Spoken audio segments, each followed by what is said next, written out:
Wonder Boy, Adventure Island, and Monster World.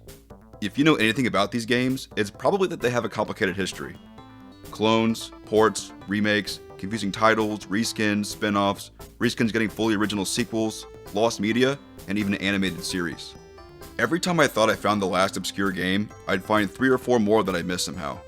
But now, after several hours of research, gameplay, and writing, I believe I have a comprehensive list of games. Today I would like to play through all these games, briefly give my thoughts on each one, show off some of the weird and interesting stuff, and see if they're any good. First, let's take a look at the timeline of the series to see what we're getting into. I'll be going by the earliest release dates I can find between all regions. Okay, starting off, we have Wonder Boy in 1986, which was ported to several different computers and game consoles. Then there's Wonder Boy in Monsterland a year after that. That game also has a bunch of ports and remakes. Then we have Wonder Boy 3 Monster Layer in 1988 with fewer alternate versions than the last 2 games. In 1989 on the Master System, it's Wonder Boy 3 again. I'll explain later. Like the others, it had a couple ports. In 1991, there was Wonder Boy in Monster World, or as it's known in Japan, Wonder Boy 5 Monster World 3. And the final old school game came out in 1994 exclusively in Japan. It's Monster World 4, which dropped the Wonder Boy part of the title entirely. More recently, there have been some more remakes and a sequel in 2018 called Monster Boy. So here's what I would consider the main Wonder Boy series with all the alternate versions. Now let's add the other half of the games. If you're caught up on your retro gaming trivia, you may know that Adventure Island started off as a reskin of Wonder Boy. It came out in 1986 like the original. It also had an MSX version. Half of the Wonder Boy and Monster World series happened between Adventure Island 1 and 2, which was released in 1991. That's 5 years after the first game. They made some sequels in the TurboGrafx-16 and the Super Nintendo in 1992, plus another one for the NES. Adventure Island 2 and 3 also had Game Boy versions, by the way. 1994 was the last big year for Adventure Island games. There was one more for the Famicom and one for the Super Nintendo. They were Super Adventure Island 2 and the Japanese exclusive Adventure Island 4. After that, there was a little hiatus on these games till the 2000s. In 2003, Japan got a new game for the GameCube. The last game was released as WiiWare, and it was called Adventure Island: The Beginning. There hasn't been much of anything since then. That's all the main games, now for the more obscure ones. This is going to be more work than I expected. Unless I missed something, these are all the games in the Wonder Boy Extended Universe. I'll expand on these individually a bit later. There's some more reskins, side games, old mobile games, and some other weird stuff like that. Here's the whole chart. Excluding the most basic ports and reskins, there's about 30 unique games here. There's nothing left to do but play the games and see what they're all about. Wonder Boy. I was pretty impressed with this game. Wonder Boy is fun to play and has its own unique feel thanks to some of the mechanics that I haven't seen in any other old school platformer. First, there's the hunger. Instead of a generous timer like the Mario games have, Wonder Boy has a hunger bar. You need to keep grabbing fruit and milk to keep it up, or you lose a life. There's also the skateboard. This power-up lets you move faster, block some damage with the helmet, and if you get hit, you just lose the skateboard instead of dying. The catch is that you can't stop moving, and you can't turn around. After a while, I started to skip the skateboard. It was easier to take my time and learn the levels on foot. Speaking of learning the levels, thank God this game has unlimited continues. Losing a life puts you at the last checkpoint, and getting a game over makes you restart the level. There's 8 worlds in this game with 4 levels each, so 32 levels. And it didn't take long for them to get hard. Some of the enemy formations in later levels are... yeah. And remember, you die in one hit. If you want to get to the final world, you'll also need to get all the secret dolls. Some are out in the open, but others are hidden. You probably won't get all of them without a guide, and missing any of them locks you out of the last 4 levels. But they're not anything special, so don't even bother. If you really want to try them out, there's a better way that I'll talk about later. The Master System version is a straight upgrade in my opinion. It has a couple extra worlds in the middle of the game, and the gameplay wasn't downgraded from the arcade. If it wasn't noticeable for me anyway. The new worlds stand out from the rest with their new environments and hazards. The volcano level in particular was a great addition. I'd say that this game is still worth trying for its unique feel and mechanics. It's a nice twist on what Super Mario Bros. Did. It's challenging, unique, and fun. SG-1000 Wonder Boy. Before the Master System version of Wonder Boy, there was the SG-1000 version. What's an SG-1000? Well, long story short, it was Sega's first game console. What is it like? You can think of it as a step ahead of the Atari 2600 and a step behind the NES.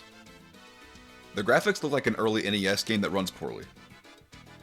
The SG-1000 only came out in Japan, but it also came out a little bit in Australia and New Zealand. Anyway, how is this version of the game? It's interesting. It isn't very good, but it is a completely different game from the original. At least, the levels themselves are different. It's still Wonder Boy. The game is only 5 levels long, and they aren't great. The screen scrolls poorly, enemies pop into existence right in front of you, and I had some issues with the inputs being dropped. I would try to jump and end up walking off a cliff. If I wasn't scrolling the screen, jumping would work just fine, so it probably has something to do with that screen scrolling. It wasn't that bad though, because I cheated. Of course I cheated. Just look at this game. The version I played is on the Wonder Boy Anniversary Collection, and it lets you rewind, which is much appreciated. The final level takes place in outer space, which is unique to this version. So that's kinda cool. There's a new UFO power-up too that you can throw in a different angle from the hammer. Really, there's not much else to say about this game. Is it worth playing? I find old weird stuff like this interesting, and it takes less than half an hour to get through it. The levels are different from the original game too. If you get the Anniversary Collection, you might as well give it a shot.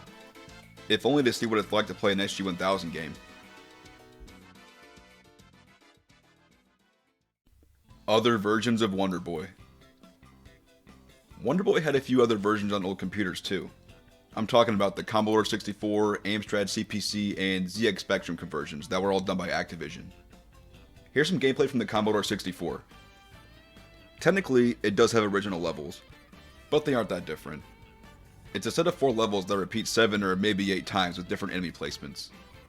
The levels are actually the same between the 3 old school PC versions. Unlike SG-1000 Wonder Boy, the skateboard power-up is back. Nice. Even though the SG-1000 game is shorter and not good, I would recommend it over any of these. It's more of its own thing. These are closer to the original Wonder Boy, which was probably appreciated more back in the day, but now I can access any version I want from the comfort of my own home.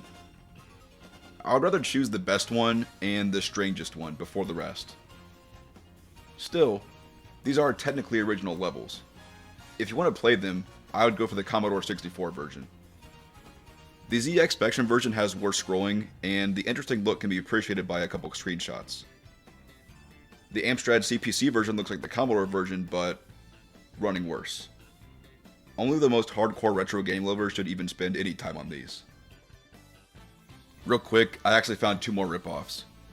There's Equalizer for the Commodore 64, which is not good. You can change your skin and hair color, which is neat. Just look at it. This just sucks. The other one is Thunder Boy for the Amiga. It's better than the other choppy side-scrollers at least. It's more of a fun fact than a fun game though. Adventure Island. This is more or less the same game as Wonder Boy on the arcade, but a little worse. It's still a good game, but I've played the superior version already. The movement feels more slippery here, the graphics are worse, and it lacks the new levels from the Master System. There's also less variety in the level environments. No volcanoes, no waterfalls, and no sky theme levels. There were eggs in Wonder Boy with red spots that would drain your hunger quickly if you opened them.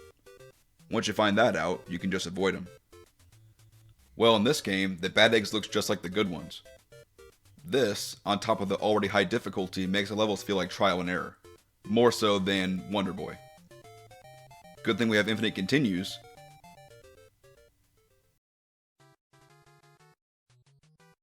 Oh, Well, you can still get unlimited continues, but you have to collect the secret bee in the first level. Then when you get a game over, hold any direction and push start. The game is still a pretty fun challenge once you get infinite continues, but if you played Wonder Boy already, you aren't missing much by skipping this. The secret 8th world is just a normal part of the game now, so you don't have to get all those secret dolls, which are now pots in this game. There is a new fire power-up that can break rocks and more music variety, and the main character gets a cool hat. That's about all it has over the Master System version. Neither game is very long. You could play through both of them in the weekend easily if you wanted to, but I would just pick one. Look at both, see which one you like better. Personally, I would recommend Wonder Boy on the Master System.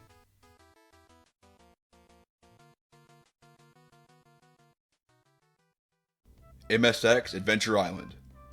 Adventure Island copied Wonder Boy so much that it even got its own weird old PC version. This time, it's on the MSX. That name might sound familiar to the Metal Gear enjoyers out there, but Metal Gear was on the MSX too. This game is on the regular MSX, which is older and weaker hardware. Anyway, this game only has 8 levels. They're technically all new, but it's just more of the same. All the power-ups are back, although I never did find that one Grim Reaper that drains your life faster, so he might not be in this version of the game. It takes the music from Wonder Boy rather than Adventure Island, which is kind of funny. That's about all that's notable or different about this game. I'd put this in the same category as the other PC versions, maybe just a bit ahead of the others. I got a game over in this and found out that you can just continue from whichever level you were on, so that's worth something. Seriously though, knowing that this version of the game even exists is more fun than playing it. Takahashi Meijin no Bugette Honey. This is a spin-off game based on Adventure Island, which had a cartoon over in Japan apparently. So there's Wonder Boy, Adventure Island, a cartoon based on Adventure Island, and a game based on the cartoon that's based on Adventure Island. I didn't play this one that much, but I wanted to show it off because it's so weird. You start off playing as this bug woman named Honey. Maybe she's related to the fairy power-up from the first game. Later on you get Master Higgins, but I didn't make it that far. Your objective is to find invisible eggs, which take you to a breakout minigame, then grab letters to spell out a phrase. Some letters will be wrong though and cost you a life. The game is straight up bad. The best part was being stuck in hell for one of those minigame sections. The eggs aren't that hard to find, but that just means you get to do this stupid breakout game over and over. It's weird and one of a kind, but not in a good way. Don't use your limited time on Earth trying to beat this pile of crap. We'll come back to Adventure Island in a bit. For now, let's see where the Wonder Boy series went. Wonder Boy in Monsterland. Okay, next up we've got Wonder Boy in Monsterland, which I'll just call Monsterland for short. Wonder Boy's sequel, like many other sequels from back then, made big changes in order to stand out from the original. You still have the timer management from the original, and it's still a linear level-to-level kind of game, but now you have a sword, health points, armor, and a few different magical attacks. There's some shops, hospitals, and secret side quests to get special items. You can even raise your maximum health based on your current score. It's kind of like earning experience points and leveling up. There really isn't any other game like this, other than its reskinned clones. This game is shorter than the first one, but more complex. There's all the RPG elements of course, but also a bigger emphasis on finding secrets too. There's an additional level in the Master System version that has a required secret door. If you don't find it, you can't continue. There are some hidden coins and money bags everywhere, which you will need to get good equipment. Fighting bosses with weak equipment has obvious downsides. You do less damage and you take more damage, but also the fights will take longer. If you keep draining down that timer, you keep losing health. The boss fights, by the way, are way better in this game. The first game's bosses were appropriate for a somewhat basic platformer, but the bosses here are a step closer to Mega Man bosses. They have varied patterns, timings, and looks. I like the pig boss in particular.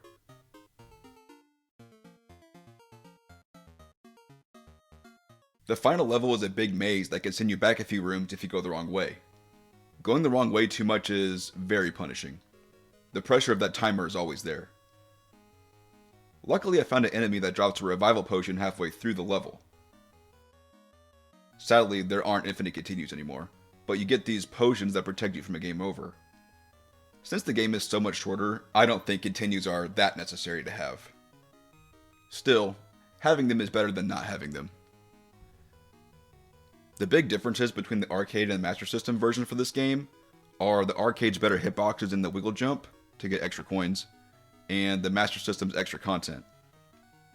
I can see the appeal of both versions, but I think I prefer the Master System one. Once you know about the wiggle jump trick, the arcade version is just way too easy. You're rewarded for finding more of the secrets in the Master System. If I was looking for the ultimate way to play this game, it would be the new Sega Ages version. It's the arcade game, but with some new modes. There's a mode that lets you keep all your equipment when you get a game over, and a few challenge modes, including one that disables the wiggle jump trick. This game is nothing like anything else I played, and for that reason, I liked it quite a bit. Once you learn where the secrets are, it's satisfying to run through the game, beat up all the bosses, and get all the best gear. Is it one of the best action games from back then? No, but it is still fun and worth playing for how different it is. Wonder Boy Monsterland is definitely a worthy successor to the original.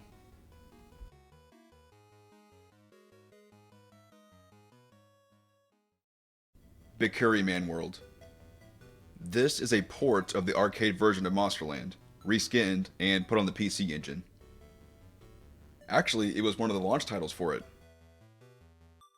The characters are replaced with Bikkuriman characters, which is a brand of Japanese candy. Gameplay-wise, it is basically the same. One big thing it does have over the Master System version is a continue code. This is a good version of the game, but I prefer the characters from the original more. If you're playing the arcade version today on an emulator, or the Anniversary Collection, you can keep on plugging in quarters for free anyway. Play the arcade version if you want the gameplay benefits, and maybe look up what the new characters look like in this version, if you're curious. That said, if I had a PC engine in 1987, this would be my favorite game on it.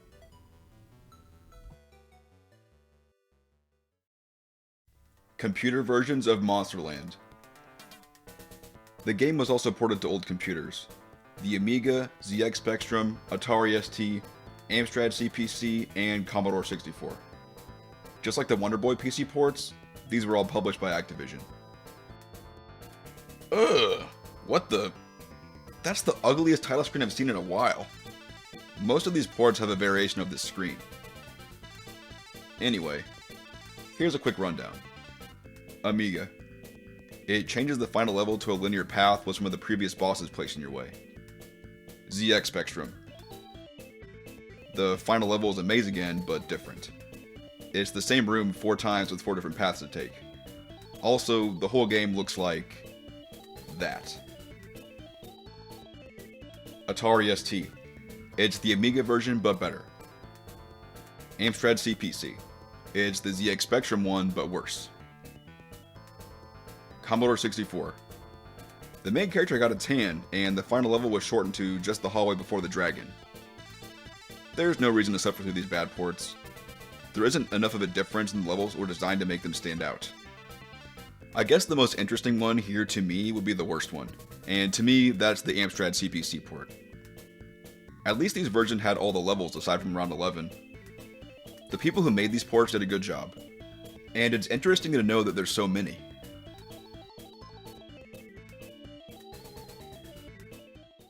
Saiyuki World. Here we go again. This is the Famicom version of Monsterland, and it's reskinned to have a Journey to the West theme. It has some of the most differences compared to the other versions. There's new cutscenes and an expanded first level. It's still basically the same game as before though. At first, I thought the timer was removed, which would have been pretty significant. Nope, it's just invisible now. This is a perfectly fine way to play Monsterland, but honestly, just go for one of the Sega versions. Saiyuki World 2 and Wampom. The best part about Saiyuki World was that it got a fully unique sequel. In Japan, it kept the Journey to the West theme, but in North America, the main character was changed to a Native American. I think this game surprised me the most out of all of them so far. Maybe that's just because I played through Monsterland so many times in a row. This is a cool little action game. You have high and low stabs, a down thrust, and an up thrust like Zelda 2. You can also play any level in any order, and you get special moves from beating the bosses, just like Mega Man. You still have some mechanics that carry over from Monsterland. The revival potions and health increases are back, but equipment and the timer are gone. About those health increases. The more health you have, the more bosses will have too. It might be worth it to skip some of the upgrade seeds early on to make the bosses easier, but it really isn't necessary. And you definitely want some extra help for the final level anyway. If you die, you have to start the current level over unless you have a life potion. You can find them hidden in the levels or dropped by enemies.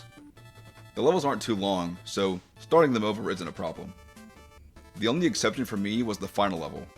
If you die to the final boss, you gotta start from the beginning of the longest level, and that final boss is no joke. Luckily, there is a cheat code to give yourself 3 extra potions, but it only works once. It isn't quite as good as Mega Man or Zelda 2, but it is still worth playing for sure. It plays like a long-lost Wonder Boy game. If you like NES action games, play this.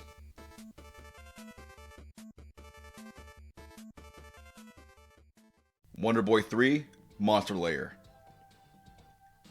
We went from platformer to action game with a little RPG in it, and now we have a scrolling shooter. I'm not big on shmups, but I do know that I've never seen one like this. The stages are split in half. First, there's an auto-scrolling platformer level. Then there's a more traditional scrolling shooter section with a boss at the end. There are, thankfully, only 3 versions of this game: Arcade, PC Engine CD, and Genesis. The Arcade and PC Engine CD ones are basically the same, but the Genesis one adds more difficulty options, but removes some of the levels. This isn't really my type of game, but I still thought it was kind of fun. The highlight for me was the bosses. The Queen Bee and the Snake were some of my favorites. At first, I thought it would be too simple, but the bosses mix up the gameplay and make you play differently. The levels themselves were pretty okay. I don't recall any frustrating or bad parts, but I also didn't find them very exciting either. You still grab food to keep your timer up, but when you get to the shooter part, it becomes your health bar. So the better you do with keeping the hunger bar full, the easier the second half of the level is going to be.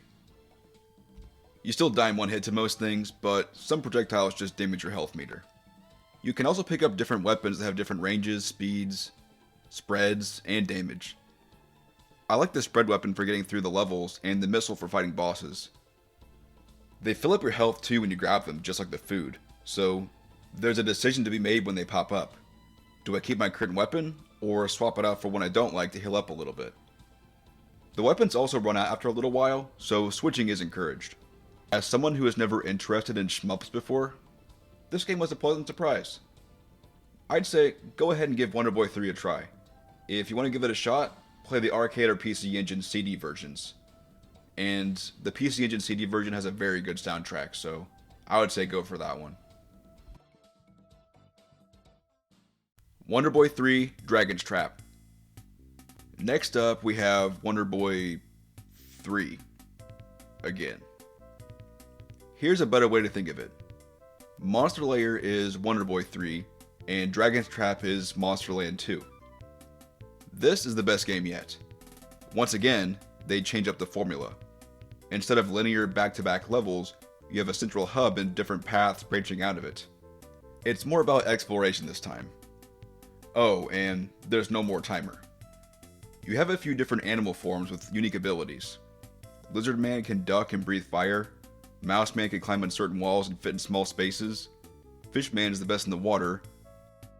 Lion Man has a wider sword swing, and Eagle Man can fly. There's also special equipment. Some are simple stat increases, but others have special properties. Breaking blocks, swimming in lava, and a few other things too. This game is like Metroid in that way. Progress is gated behind finding special items or changing forms. This game does use password saves, unfortunately. but they're not that bad. If a game is popular enough, there probably is some passwords online that you can find. Usually they're just a way to keep track of your progress, but there's also a special password that lets you use the human form again after you get turned into a monster. It only takes a few hours to beat, so saving isn't that necessary anyway. A new RPG mechanic was added too, the charm stat. Shops will hide what they sell unless your charm is high enough. You can raise it by picking up rare charm stones, changing your form, or changing your armor. If there's anything these games have in common so far, it's creativity. Progression in this game isn't always straightforward, but it isn't too cryptic either. The whole map is quite small, and the paths coming out of the hub are straight lines with maybe one fork and a couple secrets. I only got stuck once, and if I read the manual, I would have figured it out on my own eventually. The last level in this game is a proper challenge and makes you switch forms a few times to get through it. It's a perfect way to cap off the playthrough. This game is so good. This was the greatest Metroid style game of all time when it came out, and it came out 5 years before Super Metroid. It's also one of the best, if not the best, game on the Master System. If you play any game in this series, let it be this one. Or one of its remakes.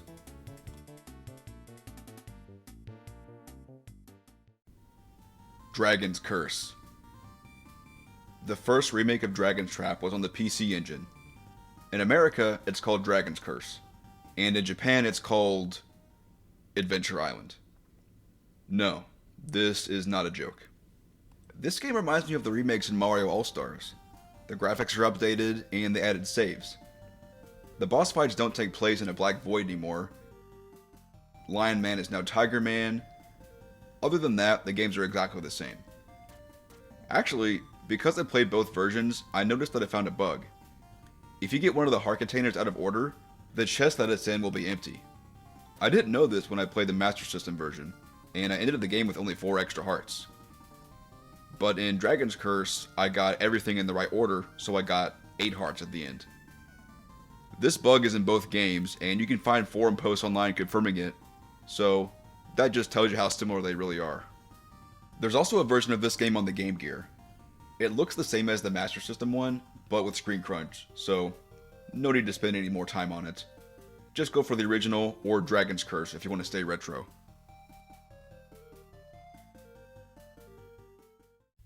Wonder Boy in Monster World.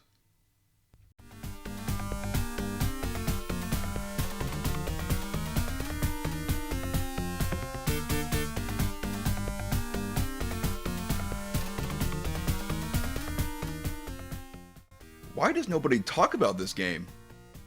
This is one of the best Genesis games, straight up. Wonder Boy in Monster World is another Metroid style game, like Dragon's Trap was, but here's what makes it different.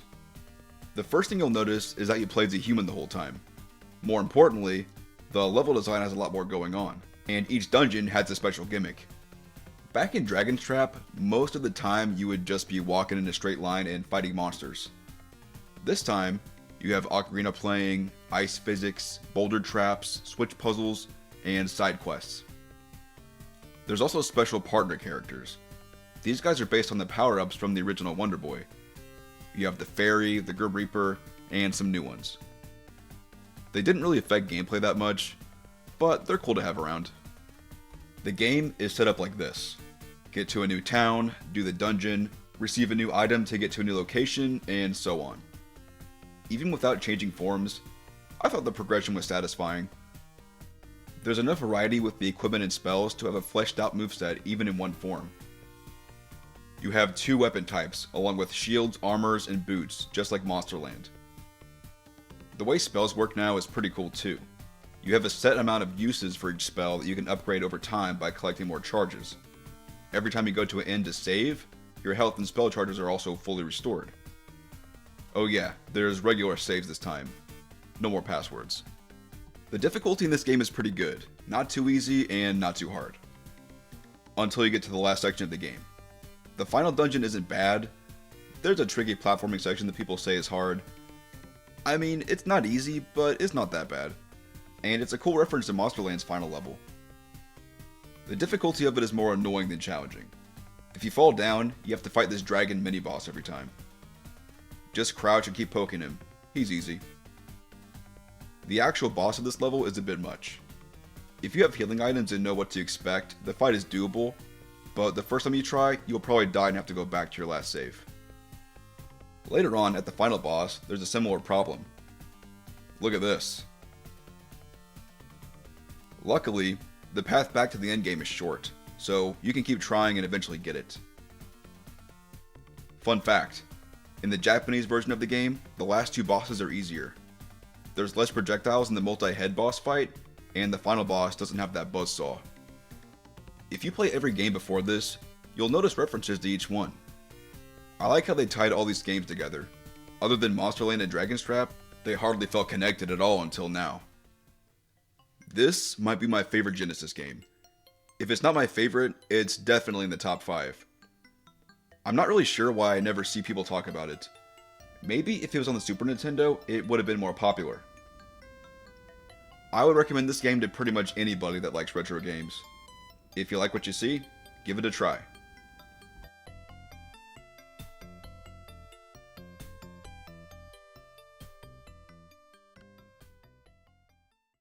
Sega Master System, Monster World. Before we go back and catch up with the Adventure Island series, we have an alternate version of Monster World. It's a demake that came out on the Master System in Europe. This came out 1 year after the original came out in Europe on the Mega Drive, and 2 years after the Japanese version. I was impressed with how close they got to the Genesis version, but unsurprisingly, it's not quite as good. Right away, I noticed the game felt a little off. When you swing your sword in the air, you lose all momentum, and it looks like your sword is even shorter this time. The Triton hitbox doesn't look right. How is this not a hit? But this is. Combat is noticeably worse in this version, but you can still use magic. It's pretty necessary too to beat some of those bosses. Large portions of the game were either cut or simplified. 3 of the dungeons and 1 of the bosses were cut. The partners are gone, and saving has been replaced with a 45 character password. A lot of those unique NPCs were also replaced with generics or removed entirely. No more dwarves, no more fairies. Also, the maze dungeon at the end was simplified too. Now it's just a linear path with enemies in it, like a dungeon from Dragon's Trap. The final bosses are easier this time at least. Too bad fighting anything in this game feels like whacking a statue with a pool noodle. This is not a good way to play Monster World, but it's kinda cool how it exists. In a vacuum, it's just average. But since a superior version existed over a year before this one did, there isn't much of a reason to go back to it. I guess now would be a good time to mention the Monica reskins. They're the Master System games, but with the Brazilian comic book character replacing the Wonder Boy character. They're functionally the same, so no need to spend any more time on them. To me, they look kinda dumb.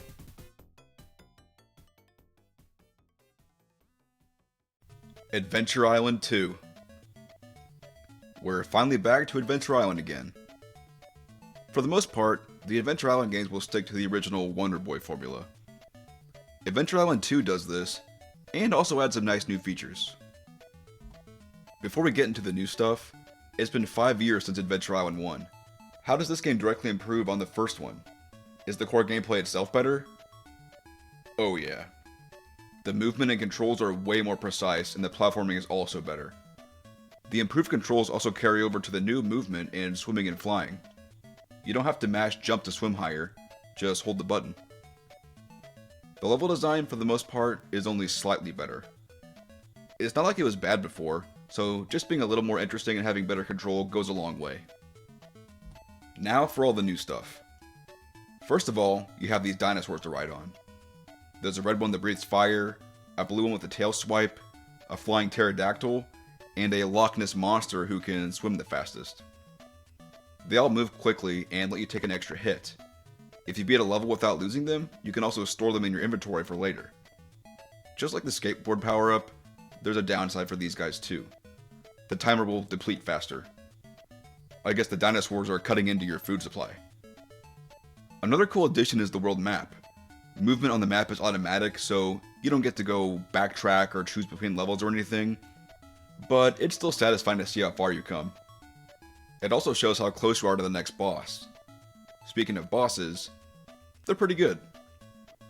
The bosses in the Wonder Boy series kept on changing to match the changing gameplay style. Adventure Island bosses feel like a good natural progression on the original Wonder Boy bosses.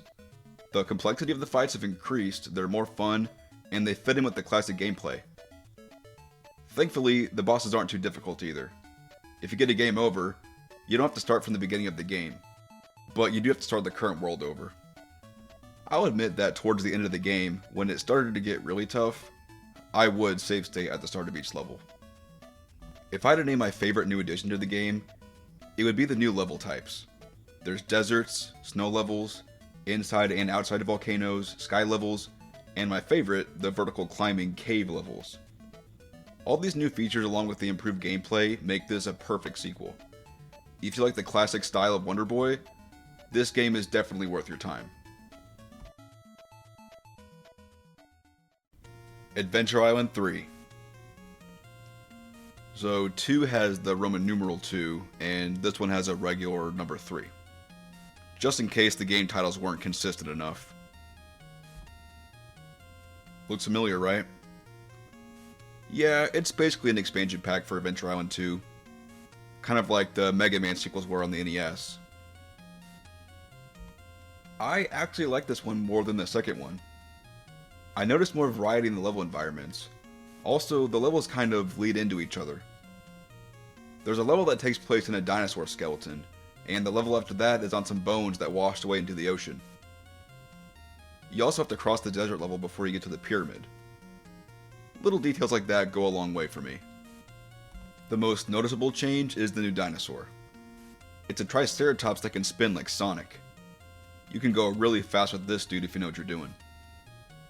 The rest of the dinosaurs are back too, and unchanged from what I can tell, but the new one is the most fun for me.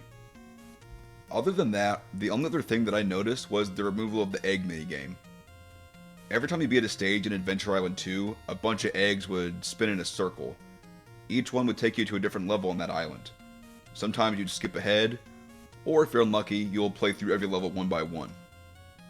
I prefer what they did in this game. No minigame, and slightly less stages per world. This game is slightly better than the last two on the NES. They're all pretty fun if you enjoy challenging games though. I'd say they're all worth checking out. And they even have a few things that didn't carry over to the sequels on other consoles. They have a certain feel that the other big platformers on NES don't have. For that reason, I think anyone who likes NES games or retro games in general should give these a chance. Game Boy Adventure Island. Real quick, I'll go over the Game Boy games. There's two, and they're just demakes of the second and third Adventure Island game on the NES. The visual difference is obvious. They're also slower, which makes the games easier. The Game Boy has a lot of stuff like this, watered down NES games made portable. Back in the day, it was probably cool to play these games anywhere, but these days, you can just emulate the NES version on your phone if you want to. Adventure Island on the Game Boy is actually Adventure Island 2, and it's barely any different. Adventure Island 2 Aliens in Paradise is actually Adventure Island 3. This one is a little different. You have a Mario 3 style world map, and a 4-digit password system that keeps track of your progress.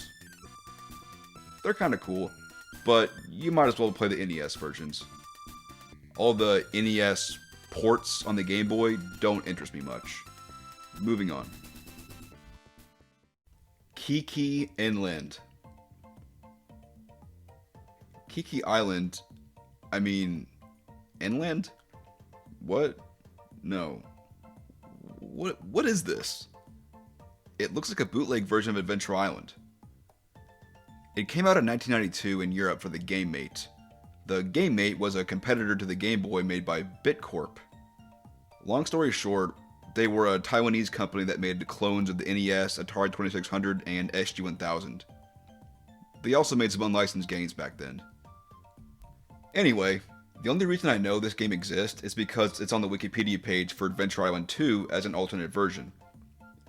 This game has entirely different levels, but several elements from Adventure Island 2 do actually show up in a bootleg, watered down way. There's the dinosaurs, egg minigame, and a couple of the bosses. I was going to try to beat this game, but it quit working after level 2-2.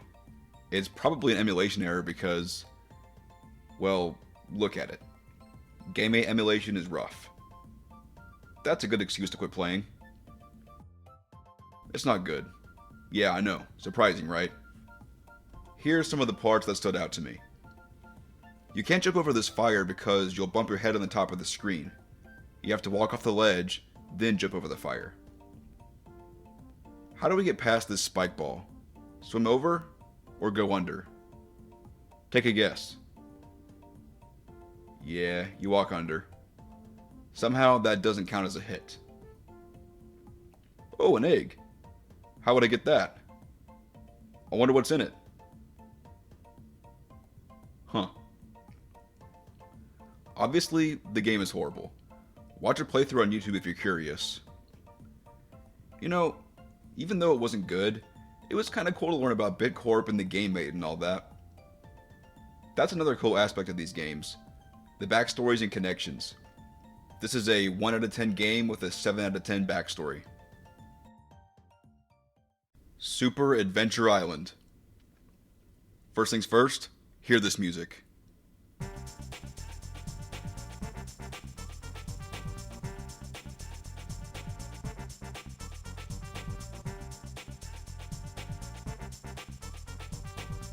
This is a funky ass game.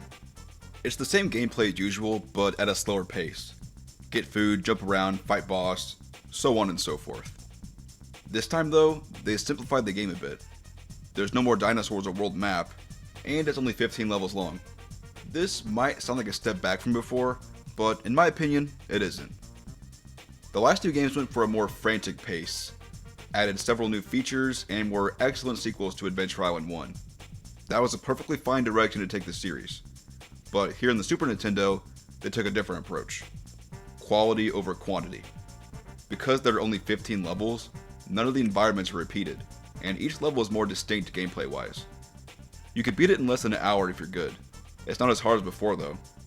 I don't recall any cheap deaths from my playthrough. If you do run out of lives and credits, you have to start everything over. There is a level select code, so look that up if you get a game over. Once you know about the super jump move, just jump while crouching, you'll be alright. This is a great entry point into Adventure Island. I'm a fan of playing these old game series in release order, but if you just want to try the best ones, this is your game. It won't take too much time, so why not give it a try? New Adventure Island. So, take everything I said about Super Adventure Island and make it better. Except for the music, of course. The music in New Adventure Island is good, but you just can't beat the stuff in Super. If we're talking strictly gameplay, New is better in every way. In fact, it's my favorite game in this style. Just like Super, the game is shorter than the NES entries, and each level is unique. But the game has 10 more levels than Super, so 25. Also, it has more enemy types, infinite continues, and feels like a perfected form of the first Wonder Boy's gameplay. It has the best control, a great art style, charming cutscenes between worlds, a perfect level of difficulty, and it's just the best one, okay? It's the best one. I really love seeing something new in each level. Certain enemies and hazards only appear once. There's even mini-boss-like encounters to add a little more variety. The actual bosses in this game are based on the ones from the original Wonder Boy and Adventure Island, but this time, each one has a unique attack. Plus, they look awesome. Before each one, you can pick which weapon you prefer to fight them with.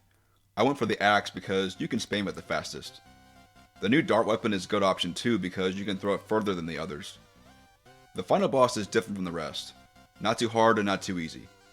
It was a fun fight and a nice treat at the end of the game. This game came out the same year as Adventure Island 3 and Super Adventure Island. I love all three of these games, but this one is the best of them all. This and Super Adventure Island are incredible, and subtly different takes on the same gameplay. I would say play them both. If you enjoy one, you're bound to enjoy the other. After this, Adventure Island games would take a different direction, more similar to what Wonder Boy became. In 1994, 4 games came out between the two series, and none of them had this old school Wonder Boy 1 gameplay. That wouldn't come back until around 10 years later. For now, let's get into the 1994 games. The Dynastic Hero. First off, for 1994, we have the Dynastic Hero for PC Engine CD. It's Monster World again, but without all the Wonder Boy characters. There's a new animated intro and CD quality music. It's based on the Japanese version of Monster World, so it has the better difficulty balancing in the end, while also being in English. Here's a comparison of the two versions.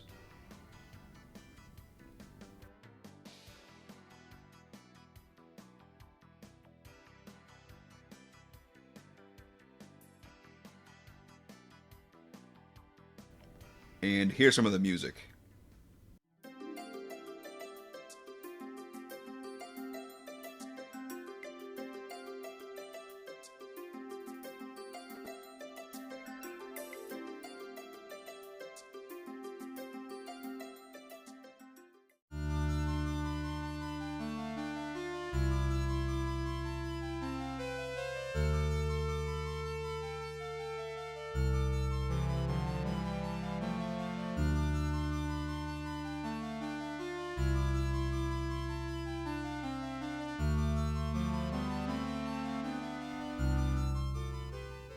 I personally prefer the look and sound of the Genesis game, and the difficulty balance of the PC Engine CD game. Both versions of the game are good. As for which one is better, it just comes down to your personal taste. I guess the best of both worlds for me would be an English translation of the Japanese version of Wonder Boy and Monster World on Genesis, or a patch that nerfs the final boss a little bit in the English version. This is the only 1994 game that's a remake or alternate version. The rest are more original. Monster World 4. Yet another banger from this series. So, what's new this time? First of all, the sword combat is fleshed out a little. You have an upward and downward thrust in the air, and better hitboxes on your normal attacks compared to the last game. Also, your shield is bigger, but you have to hold it up by pushing the down button now. This game has the best combat so far. The most substantial addition is the partner character Pepe Le Goo. The partners in Monster World 3 were cool, but didn't really do much. Now you just have one for the whole game, and he makes up about half your moveset. You can feed him some fruits too and make him bigger. They do some cool stuff with Pepe Le Goo that I won't spoil. It's worth seeing for yourself. Unlike the interconnected worlds of Monster World 2 and 3, now you have a hub town and some dungeons. Once you complete a dungeon, you can't go back in it. These dungeons are like what Zelda could have been if they kept making them in a side-scroller style. They are more complex than before, with puzzles, key doors, switches, multiple bosses, and some unique challenges in each one. The difficulty felt just right too. As long as you're keeping up with the best gear in the shop sells, you'll be alright. Speaking of equipment, the RPG elements were simplified in this game. You only have the equipment that you're currently holding. You can't switch unless you buy the old stuff again. But the newest things are almost always the best, and after you buy something once, the price is heavily reduced next time. Instead of heart containers, your extra hearts come from whatever armor you're wearing. There's also these blue life drops that give you a permanent extra heart when you grab 10 of them. Between this and Monster World 3, it's pretty hard to pick a favorite. I really enjoy both of them, but I do think this one is more consistently good. This is now my favorite Genesis game. At least, so far. Real quick before we move on, doesn't Shantae kind of look like it was inspired by this? And doesn't she transform into animals and stuff? I've never played one of those games, but I can see where some of the ideas come from, so that's kind of cool. Adventure Island 4. This was the last officially released game for the Famicom. It only ever came out in Japan, but there's also an English translation patch, so it's playable. Unlike the first 3 games on the Famicom and the NES, this one is more about exploration. This one is another Metroid style game. As you progress, you'll find more tools for Master Higgins to use. You start with a bone you can throw at enemies, then you get a hammer to break rocks, a water gun to water plants, and you also get the dinosaurs again. All the Dino Bros from Adventure Island 3 come back, and their abilities are more relevant than ever. For example, walking on lava with the red dinosaur is a lot more important when you want to take your time and explore. And exploration is important. You get permanent health upgrades, full heals, fruit, and other useful items. The last 3 games on the NES were definitely challenging. How hard is this game then? The boss difficulty is good as long as you get most of the extra hearts, but if you die, you lose all the progress you just made in your current level. The difficulty can be punishing, but the game isn't that long. There's only 6 areas. There's also these required button mashing minigames, which were really hard for me at first. Eventually I figured out what the trick was. Your hunger meter at the bottom of the screen counts up to 8 as you pick up fruit, and it'll refill one of your hearts. The more the meter you fill up, the easier the minigames will be. If you get 7 fruits, the minigames will be very doable. This is the best Adventure Island game on the NES, and probably one of the best Metroid-like games on it. I could see the difficulty bothering people, especially having to redo whole sections when you die, but difficulty is part of the identity of the Adventure Island series. So to me, it makes sense, and it makes it different from other games in the same genre. Plus, you could always save state before boss fights if you want to make the game easier. This is a great Adventure Island game, a great Metroid-like, and a great NES game. I would recommend this game to anyone that enjoys the NES's greatest hits. Super Adventure Island 2. Well. Adventure Island looks pretty different for once. This time it's more like Monster World, so exploration, combat, and light RPG stuff. It's not quite as good or as polished as Monster World 3 and 4 are, but I still think it's worth playing. The levels are straight up fun to play through. Each one has unique challenges and secrets to find. You'll keep getting new equipment, health upgrades, spells, and other things like that if you snoop around enough. There's even stuff to find on the world map. Between levels, you can find caves with treasure or learn new moves for combat. There's random encounters too, but they aren't that bad. They're over with in less than 10 seconds if you know what to do. What makes this game worse than Monster World? It sounds good so far. Well, in certain ways, I think it is better than Monster World. There's the weapon variety, you get a handful of cool and useful weapons along with your standard swords, but there's some difficulty spikes.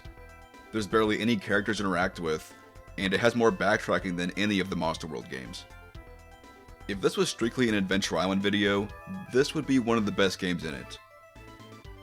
You know, when I think of this game on its own, some of the flaws don't seem to matter as much anymore. It doesn't have towns or side quests, but that just means you spend more time in the action. It has more backtracking, but the mandatory backtracking section near the end is the best time to get all the secrets and treasures. Plus, you have a warp spell by then, and there's new rooms you can reach in each level.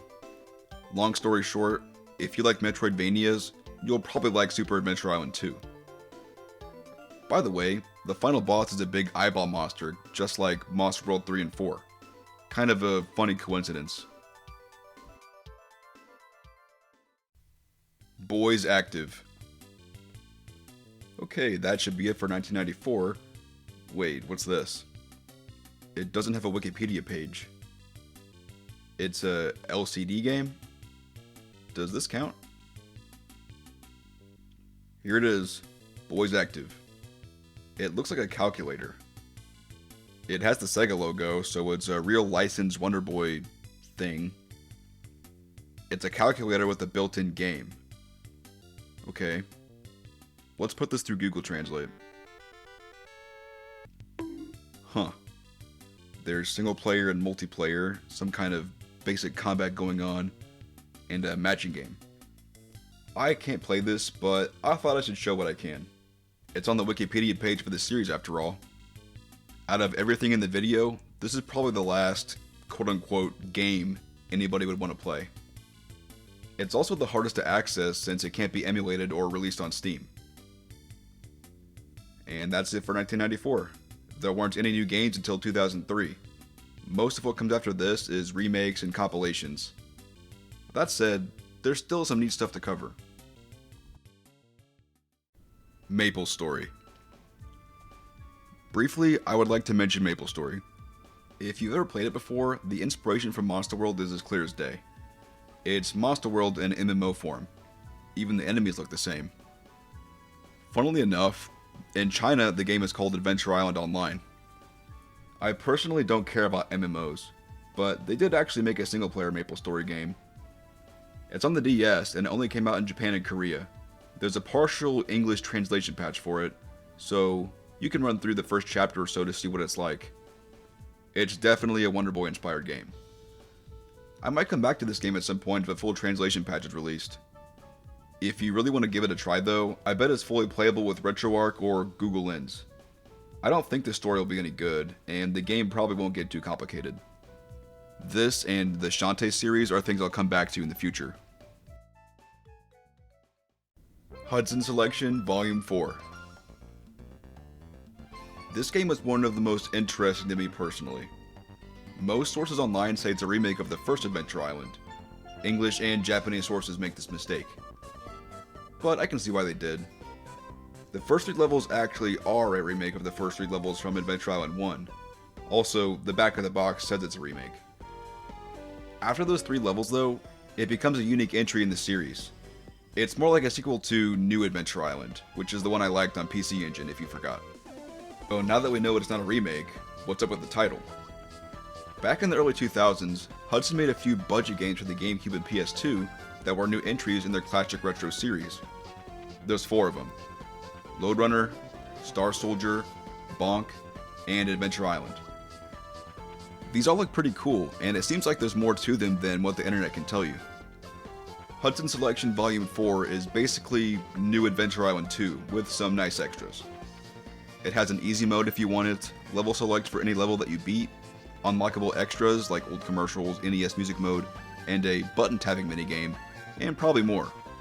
That's all I managed to unlock, and I couldn't find any more info online other than what I got. You get more extras by grabbing 90% or more of the fruit in a level. I thought this game was the hardest one yet. It has the difficulty level of the NES games, but with some of the new elements from the PC Engine game. It controls perfectly, and there's infinite continues, so it's hard but fair. Those last few levels though, they'll push you to the limit. It's a good game. I'd rather play it than the first 3 on NES.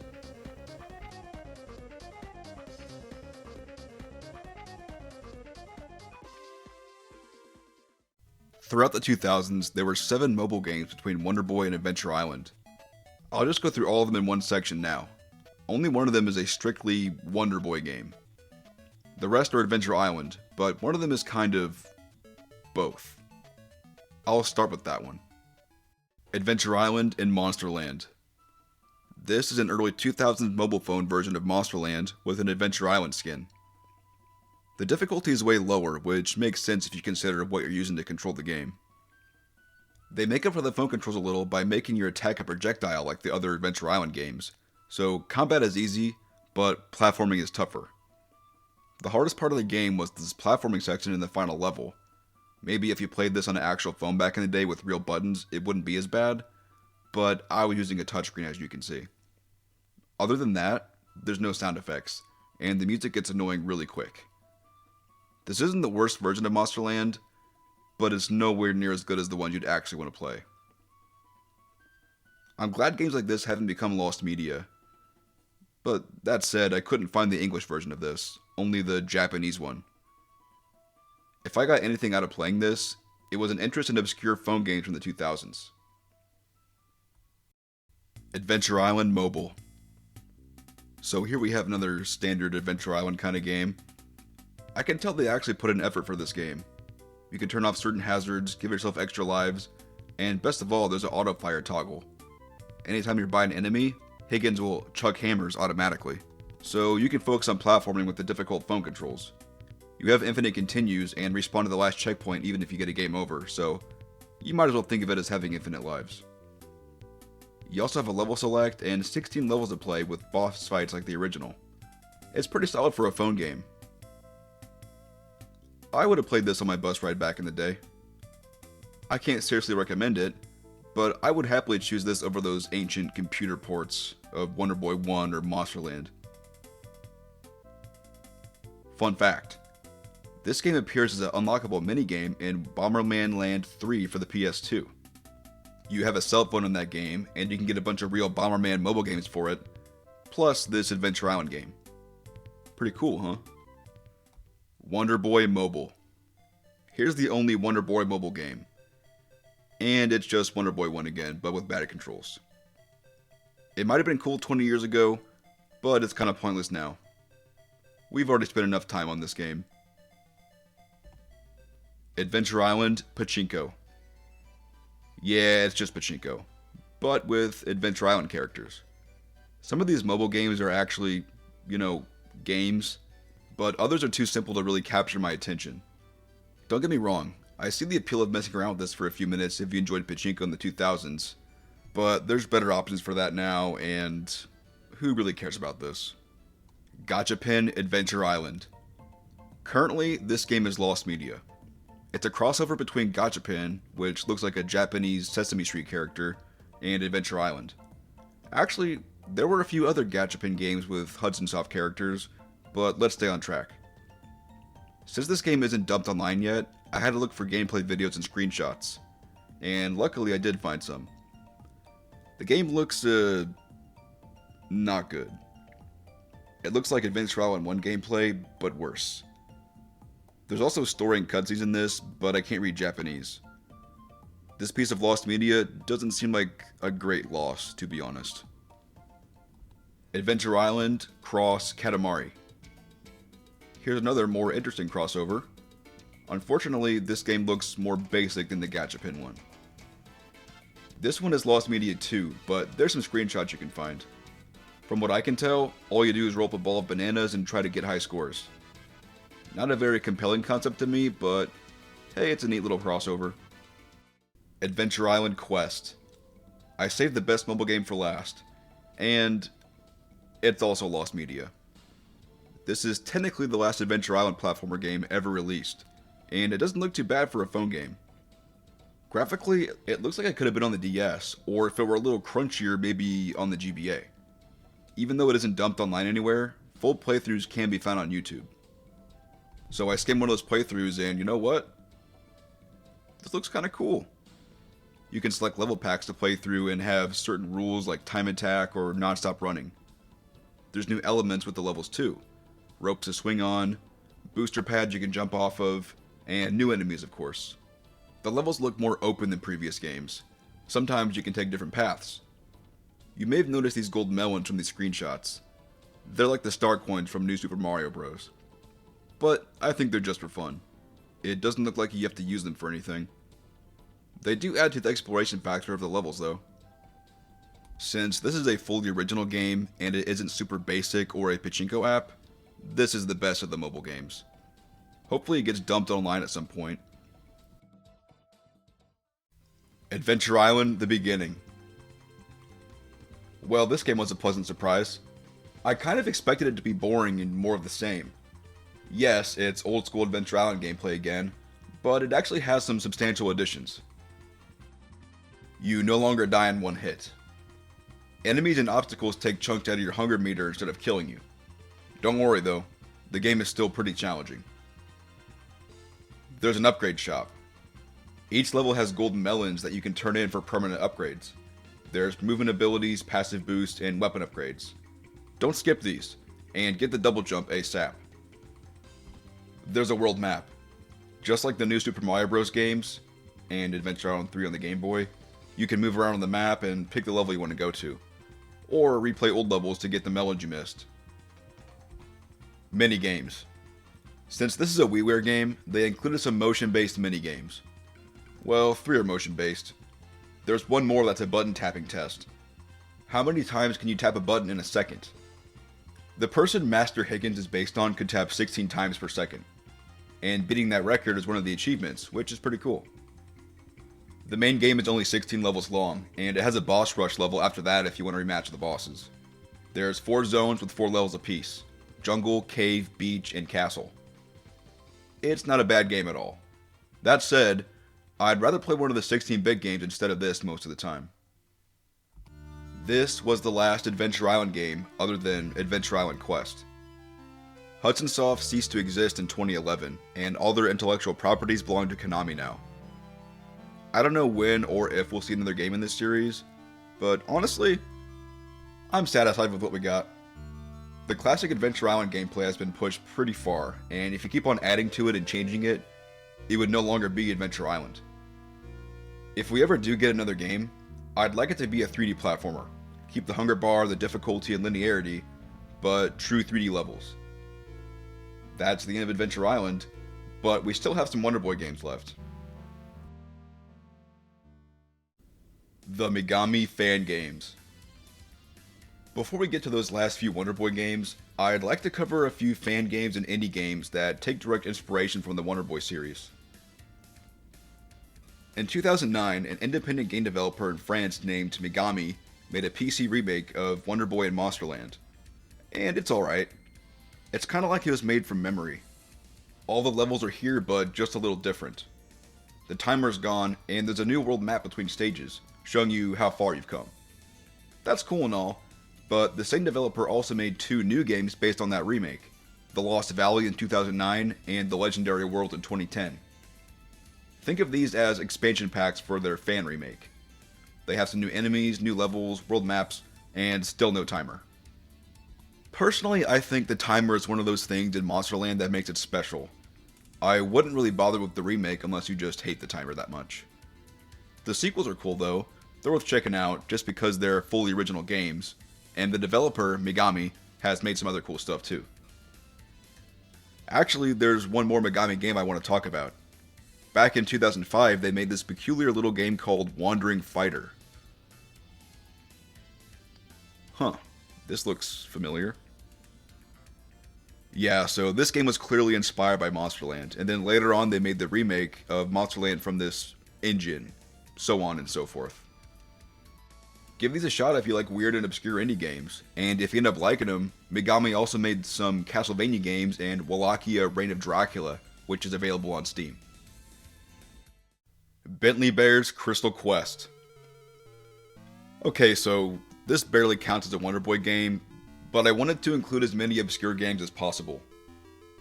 This one is actually an Atari 7800 homebrew game from 2014 that uses an old Atari character, Bentley the Bear from Crystal Castles. This game is obviously inspired by Wonder Boy 1. You can see the hunger bar, projectiles, one-hit deaths, you know the drill. One thing I liked about Crystal Quest is how it pushes the limits of the 7800. Look at that parallax scrolling. Listen to the music. Isn't that crazy for an old Atari game? There's 40 levels with some secret warps so you can skip ahead, and the 8th level of each world has a boss fight. I didn't finish this game, but I could see myself going back to it. It's probably the best platform on the 7800, maybe the best game on it, period. Somebody made an editor for this game. You can change the levels, the character sprites, and so on. Turns out there's a Wonder Boy hack for this game. The first level's different, and you play as the Wonder Boy 1 character. Look, I'm trying to be as thorough as possible here. I'm talking about an unfinished ROM hack for an Atari 7800 homebrew game. This video must be the most complete list of all Wonder Boy adjacent games ever created. If anybody knows any other games I've missed somehow, let me know in the comments. I'm actually curious to know if I missed anything, because I tried to really get everything. Wonder Boy Returns. 22 years after Monster World 4, we finally got a brand new Wonder Boy game. Is it any good? Well, they went back to the style of the first game for this one. Adventure Island pushed this kind of gameplay pretty far already. Well, this game ignores all that. This plays like a direct sequel to Wonder Boy 1, if they never went in the RPG and exploration direction. I will say, the new modern conveniences make this game a little better. There's a level select, infinite continues, and difficulty options. All they do is change how many lives you get at the start of each level though. Easy gives you 10 lives, normal gives you 5, and hell gives you 2. Normal was a comfortable difficulty for me. Also, there's 2 other playable characters. This girl character and a retro pixel version of the main character. Retro Wonder Boy plays exactly the same as new Wonder Boy, but the girl has boomerangs instead of axes, so she's a little different. There's boss fights too. They can be a little trial and error, but they really aren't all that challenging. The main problem with this game is that it looks like something you'd find on Newgrounds back in 2007. It also has these weird physics glitches sometimes. You'll float in the air sometimes or randomly clip into walls. Kinda like a Flash game from 2007. So yeah, it's a cheaply made game. I still remember enjoying some of those old Flash games, but I never had to pay for them. In terms of quality, this game is like a really good Flash game, but I don't think it's worth spending money on. There's at least 5 or 6 games just like this in the Adventure Island series that are simply better. Only play this if you feel the need to play every single game in the Wonder Boy series.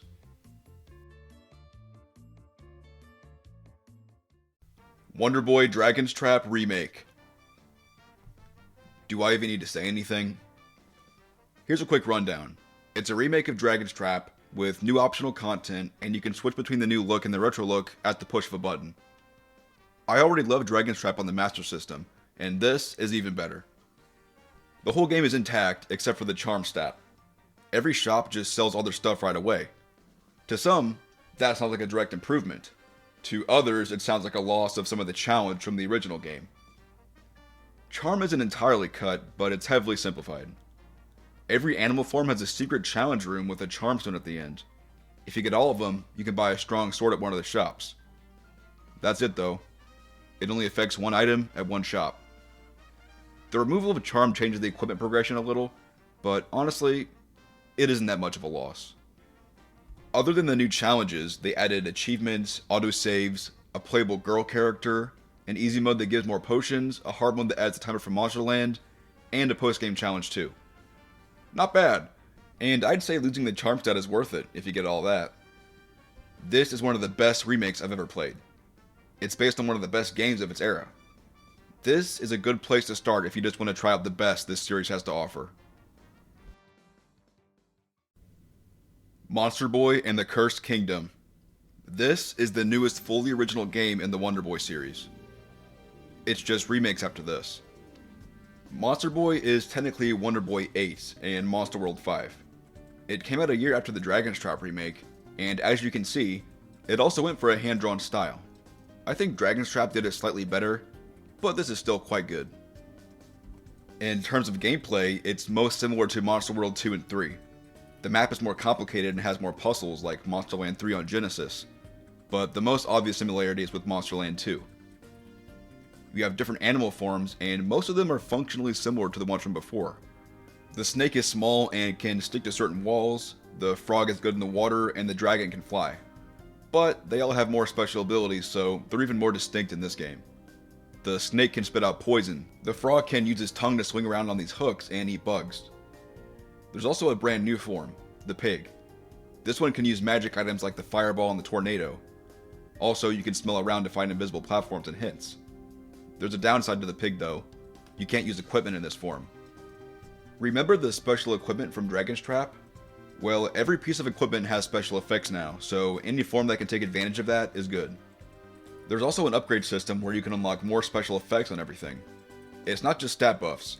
It's shooting fireballs, walking on water, glowing in the dark, creating ice blocks and waterfalls, and more. The level design in this game is more platforming and puzzle solving focused than previous games.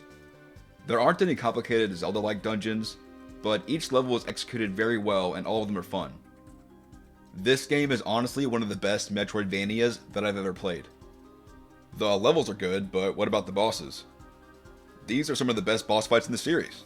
They're all challenging, but in a good way. I can't think of a boss that I didn't like. They all have different gimmicks and tricks. They all look cool too, or have a cool concept at least. I guess I should comment on the story and writing a bit. Story was always a minor element in these games. Monster World 4 had a bit more story and more unique characters. This game is similar to Monster World 4 in that way, but I don't think it was done as well here. The story itself is serviceable, but I don't care about the characters as much. That said, the story and dialogue don't take up too much time. The story's decent and doesn't get in the way, which is all I really want from most games. Monster Boy is one of the best Metroidvanias I've ever played. It's probably the best game in the series. Part of the appeal of these games for me is how each entry stands out from the rest with core gameplay differences. Monster Boy does have some unique stuff going on like complex level design and the upgrade system, but it isn't fundamentally different from Monster World 2 and 3. but there's nothing wrong with that. I love all these games. While I would have liked to see a new mechanic or feature that really sets this game apart, it isn't necessary. This is an incredible game. If you like Metroidvanias at all, you will like this game. If you like video games at all, you will enjoy your time with this one. Wonder Boy Returns Remix. This is not an enhanced version of Wonder Boy Returns. It's a remake of the first Wonder Boy game in the style of Returns. You have the level select, the girl character is playable, and they added a charge shot attack. The charge shot makes this version a lot easier. The level backgrounds have a lot more variation too, and there's more music. It has 3 difficulty modes. Practice, which makes you invincible and removes the bosses. Normal, which has the stage select and the normal ending. And 1 coin, which makes you restart if you get a game over. But 1 coin mode also has a different ending. If you actually care, just look it up on YouTube. This version doesn't have the Master System levels, but it's a pretty good way to play the game. What I find more interesting than all that is the fact that Wonder Boy Returns was delisted on Steam when this came out. Why? These games are completely different. Thankfully it's still on PSN, but this is such a basic game. It should be available on everything. Anyway, for Wonder Boy 1, I'd say go with this or the Master System version. This game has the modern conveniences and achievements, but the other one has more levels. Personally, I still think the Master System is the way to go. Wonder Boy, Asha, and Monster World. Here we go. This is the last Wonder Boy game so far. This is a 2021 game, and it's a remake of Monster World 4. Some of the original devs came back to work on this too, including the original director, Ryuichi Nishizawa. Personally, I think it looks good. The new music is nice too, and you can change it back to the old retro style if you want to. Since it's a remake, I'll quickly go over everything I noticed that's different from the original game. There's difficulty options. Easy mode makes hearts drop more often, and you can automatically collect coins when you beat an enemy. Normal mode is similar to the original difficulty, and there's no hard mode. New story cutscenes. One of the first things you'll see in a new playthrough is this new story cutscene with the antagonists. Stuff like this might seem insignificant since it doesn't directly affect gameplay, but it makes a big difference in the story and atmosphere of the game. Enemies have health bars and drop more coins. The health bars are nice. You can easily see how much stronger your new equipment is compared to the old stuff this way. As for the coins, I think the actual amount of money enemies drop is pretty much the same. They just drop it in several different coins now. Magical attacks can be used on command.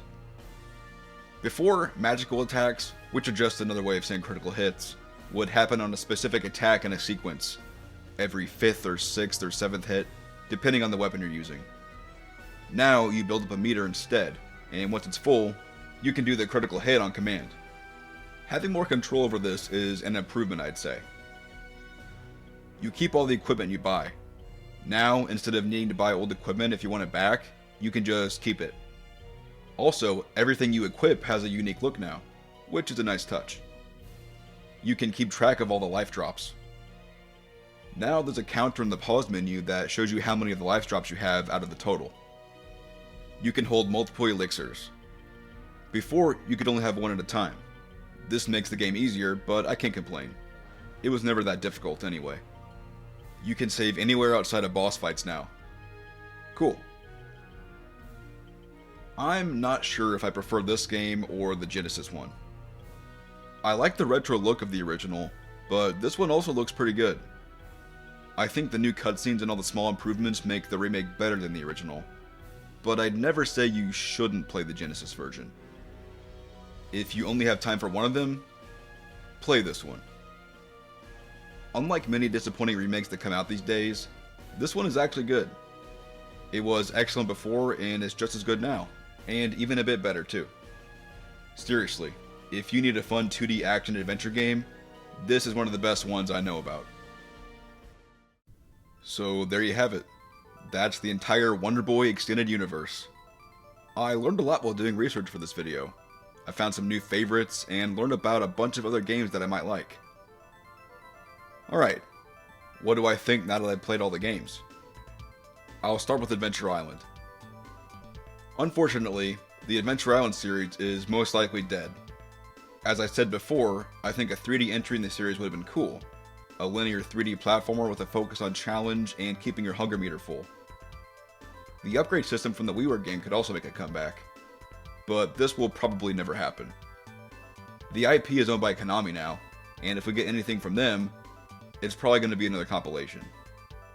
Honestly though, there's plenty of Adventure Island games. I'm happy with what we have. I'd recommend all the main games in the series with the exception of the first one. As for all those weird rip-offs, side games, and clones, most of the fun comes from learning they exist at all. Wampom on the NES is probably my favorite game in this category because of its originality. Crystal Quest is a close runner-up. I'm definitely going to check out more retro homebrew games soon. Also, I'd really like to see more games developed by Migami too. There's so many new things to look into. Now, what about Wonder Boy? Unlike Adventure Island, this series is still alive and well. It's been getting something here and there for the last 10 years or so, but that's if you count remakes and compilations. The last fully original game came out in 2018, which is more than you can say for many other popular game franchises. When or if we see another Wonder Boy game, I'd like to see a 3D installment. It could be like the idea had for a 3D Adventure Island game, or maybe it could be a new Monster World game in 3D. When it comes to 2D games, I'd have to see something pretty different to be impressed at this point. Ideally, there would be a new mechanic to base most of the game around, like Pepe Le Pew in Monster World 4. How about another game like Monster World 3, but with multiple partners that have as much functionality as Pepe Le Pew? Also, definitely bring back the complex dungeons from Monster World 4. This series is just too cool. All of them are worth playing, except Returns. Monster World 2, 3, and 4, and Monster Boy are the best of the bunch. I don't know why I never really hear about these games online. These are all-time classics that fit in with the greatest hits of the 8-bit and 16-bit eras.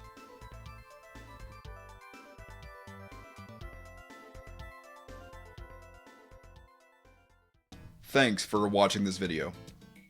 It was really fun to play these games and learn all this retro gaming lore. Now I'm familiar with Migami, the BitCorp GameMate, MapleStory DS, which might suck, but you know, maybe it's cool. And Westone itself, the guys who made Wonder Boy. They have other games too. There's a Super Nintendo RPG, there's a PC Engine action RPG called Blood Gear, and a platformer on the Saturn. Also, mobile games and lost media. I'm now obsessed with that stuff. Anytime a new mobile game is released or found and dumped online, yeah, it's pretty cool. There's also those Hudson Selection games on GameCube. So I talked about Hudson Selection 4, obviously the Adventure Island one, but there's 3 more and one of them is Bonk. That one's probably pretty cool. But yeah, I have plenty of video ideas, so subscribe if you want to see them. I'll do specific games, more game series compilations like this.